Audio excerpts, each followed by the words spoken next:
আজকে যেহেতু শুক্রবার, তাই আমি রাতের বেলায় ঠিক করে রেখেছিলাম যে সকালে উঠেই খুব ভালোভাবে রুমগুলো ক্লিন করব। কিন্তু উঠতে একটু দেরি হয়ে যাওয়ায় আমি তাড়াতাড়ি করে আমার শাশুড়ি মার কাছে চলে গিয়েছিলাম কাজে হেল্প করার জন্য। ভেবেছিলাম এসে কাজগুলো করব, তোমাদের ভাইয়া ঘুমাচ্ছিল সেই সময়টায়। উপরে এসে দেখি রুমে নাজেহাল অবস্থা করে রেখেছে, ও কাজে চলে গিয়েছে। আমি এখান থেকে সব কিছু ক্লিন করে নিচ্ছি। তো ক্লিন যেহেতু করব, বেডশিট না চেঞ্জ করলে তো হয় না, তাই ভাবলাম বেডশিটটাও চেঞ্জ করে দিই, অনেক দিন ধরে পাড়া আছে। তো এখানে আমি ভালোভাবে কাঁথাটা ভাঁজ করে আর বেডশিটটা নিয়ে নিচ্ছি। এই কাঁথাটা যেটা আপনারা দেখতে পাচ্ছেন, এটা কিন্তু আমার নিজের বিজনেস পেজের কাঁথা। তো এক এক করে আমি বেডশিটটা ভালোভাবে বিছিয়ে নিচ্ছি। আপনাদের শুক্রবার কেমন কাটে অবশ্যই কিন্তু জানাবেন। আমার তো কাজ করতে করতেই অর্ধেক বেলা চলে যায়।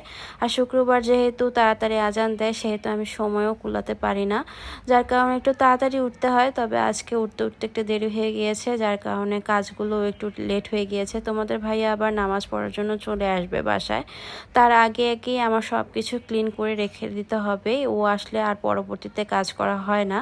তো আমি বেডশিটটা ভালোভাবে নিয়ে ওয়াশিং মেশিনে দিয়ে দিচ্ছিলাম। আপনারা কিন্তু অবশ্যই ওয়াশিং মেশিনে কাপড় ভালোভাবে ঝেড়ে ঝেড়ে দিবেন। আমি সব সময় এই ধরনের বড় কাপড়গুলো লম্বা লম্বা করে ভাঁজ করে এরপরেই দিই।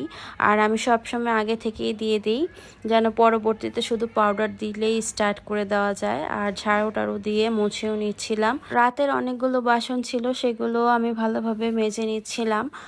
আর তোমাদের ভাইয়া এখন আবার রাতে রুটি খায়, যার কারণে আমার প্রতিদিন রুটি বানিয়ে রাখতে হয়। তোমরা অনেকেই চিন্তা করবা যে এইখানে পলিগুলো আমি ধুচ্ছি কেন। এগুলো আমি রুটির মাঝখানে রেখে এরপরে রুটিগুলো রাখি, একটু শক্ত হয়ে যায়, তবে ভেজে নিলে খুব ভালোভাবে খাওয়া যায়। আর বারান্দাতে কাপড়ও ছিল, সেগুলো ভালোভাবে মেলে নিচ্ছিলাম। আমার শাশুড়ি মা যেহেতু আছে, তাই আমার রান্নার ঝামেলাটা নাই, আমি শুধুমাত্র আমার বাকি কাজগুলো করে নেই।